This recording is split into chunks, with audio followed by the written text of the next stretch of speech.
My name is Sabrina Adderbaum, and today I'm going to teach you how to make the best boiled eggs ever, and along with protein denaturation, which is one of the food science principles involved in boiling eggs.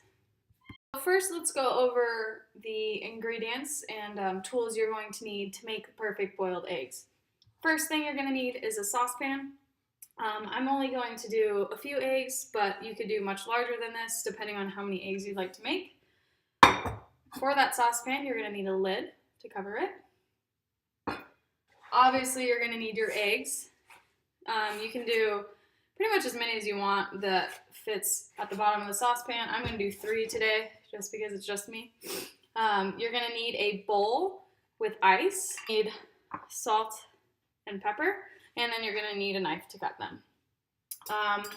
So that's pretty much what we need to make the eggs. So first thing we're going to do, we're going to take our eggs. Here's our saucepan.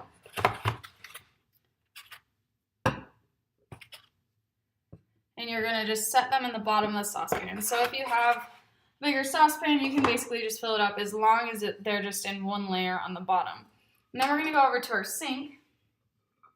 And using cold water, it's very important, cold water, we are going to fill the saucepan to just an inch above the eggs. So we don't want to put too little water and we don't want to put too much.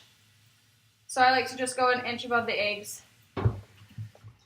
So put about an inch of water above our eggs. Okay, and then what you're going to do is take them over to your stove, put a lid on, and put your burner on high to get the eggs boiling. Our eggs are boiling, which can take, I don't know, a few minutes depending on how hard your burner works. But what we're going to get them to is a full rolling boil, and then I'll show you where we go from there. But while that's happening, I'm going to teach you a little bit about protein denaturation. Denaturation occurs in proteins when secondary and tertiary structures are disrupted and sometimes even destroyed while the primary structure of the protein stays intact. This protein denaturation occurs when some kind of external stressor is added so that the protein cannot function normally anymore.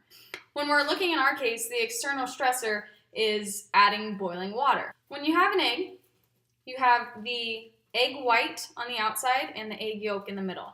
When we're looking at a raw egg, you'll see that the egg yolk on the inside is like, it's almost liquid, but there's still shape to it. And the egg white on the outside is almost clear, not actually white, and very liquidy. Egg white on the outside is 12% protein, and the egg yolk, the yellow part in the middle, is about 16% protein.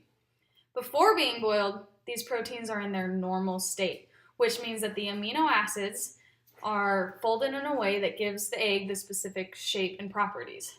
When we add water to boil and denature those proteins, it causes some of those proteins to clump together and solidify, which is why the egg goes from soupy and soft to hard, hence hard-boiled egg. There are different degrees to which an egg can be boiled. There's soft-boiled eggs, there's medium-boiled eggs, and then there's hard-boiled eggs. I prefer medium-boiled eggs, so as we continue on with the recipe, after they boil, I'll show you the time frame that's going to be for medium-boiled eggs, just because that's how I prefer them, but you can always add more time to make them hard-boiled. Eggs are boiling. I'm going to go ahead and add some cold water to my ice to make a little ice water bath. Okay, so our water is now at a rolling boil. And we're going to set a timer for 7 minutes. And they're just going to sit there still covered. Very important. Do not remove the cover because then you're going to lose all your heat that's still sitting in there.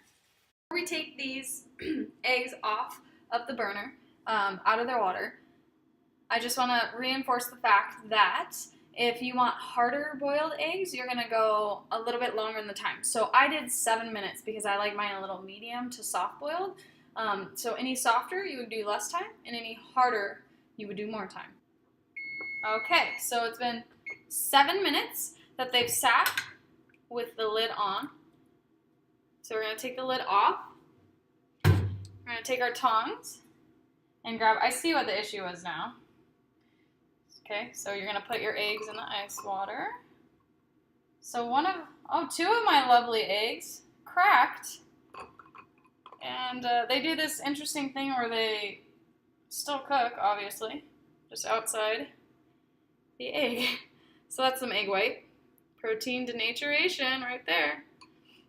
So I will peel and show you guys the actually well-cooked egg. So now we're going to let these guys sit in this ice water until they're completely cool, and then we'll peel and garnish them. So the process of cooling doesn't take too long because we are using ice water, which is pretty cool. So with clean hands, of course, you want to take your egg. I like to do a few taps and then roll. And then you just start peeling.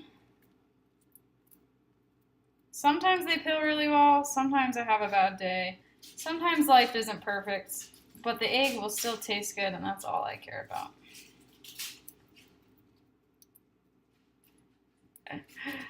So we're destroying the egg white here. I like to give them a good rinse afterwards to get the extra gunk off.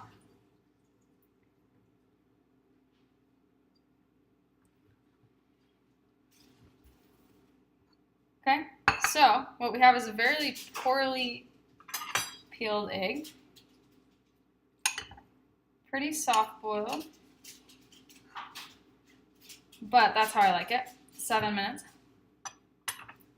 So right there is the yolk, the yellow part.